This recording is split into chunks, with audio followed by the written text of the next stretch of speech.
కాలాన్ని వృధా చేయడమంటే నిన్ను నువ్వు దోపిడీ చేసుకోవడమే.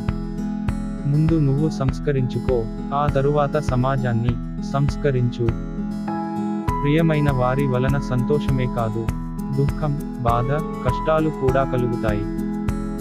సాయం చేసేవాడు దేవుడు, మంచిగా మాటలు చెప్పేవాడు గురువు, నీతిగా బ్రతికేవాడు మనిషి. నాలుక పదునైన కత్తి లాంటిది, రక్తం తీయకుండానే చంపేస్తుంది. మీరు ఎవరికైనా దీపం వెలిగిస్తే అది మీ మార్గాన్ని కూడా ప్రకాశవంతం చేస్తుంది. వివేకంతో జీవించిన వ్యక్తి మరణానికి కూడా భయపడకూడదు.